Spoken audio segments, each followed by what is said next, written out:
Hello everybody, it's Anna and welcome back to my booktube channel. This is Top 5 Wednesday. If you are new to Top 5 Wednesday, I will go ahead and link the Goodreads group down below in the description box so you can learn more about that. This week's topic,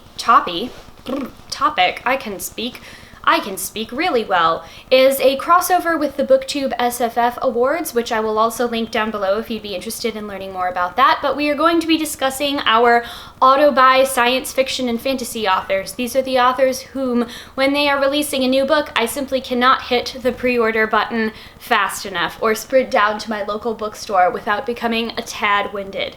Alright, so without further ado, let's get into the books. The first author that is an auto-buy for me is Patrick Rothfuss. He is best known as the writer of The Name of the Wind and The Wise Man's Fear. This is his novella that also takes place in the same universe but is not a part of that series. This is probably my favorite current ongoing fantasy series, which really takes a lot for me to say, but it's also kind of a no-brainer because I simply adore the way that he writes. Okay, the next author that is an auto-buy for me is, of course, Leigh Bardugo, the creator of one of BookTube's favorite fantasy realms, the Grishaverse. This is her most recent book. It is The Language of Thorns. It is a short story collection of fairy tales that are posited as the fairy tales that the people within the Grishaverse know and love to read. I will read absolutely every little thing Leigh Bardugo writes from now until the end of the universe. I simply love the way that she builds worlds and characters, especially the relationships between characters. I think she writes friendships between female characters really well, and that's something that I really like to see in books. So definitely an auto-buy. Next up is J.Y. Yang. They are the author of The Black Tides of Heaven and The Red Threads of Fortune, two companion novellas that came out last year and were part of my best books of 2017. Their third book that is going to be in this Tenserate series, I believe, is becoming published sometime over the summer, either in June or July. I don't remember. I will try to put that down in the description box if I'm able to figure that out. They are just this incredible breakout author that I had honestly never even heard of until suddenly, I don't even remember, did this pop up on Tor or on my Amazon recommendations or something like that. But they create such an interesting, fascinating world where magic and technology kind of coexist. So I guess maybe it could be described as silk punk meets cyberpunk meets badass gender theory in science fiction and fantasy. Yeah, just go read them and find out for yourself. Find out why J.Y. Yang is one of my favorite authors currently. Okay, next up, I actually don't have any of her books, unfortunately, but that is N.K. Jemisin.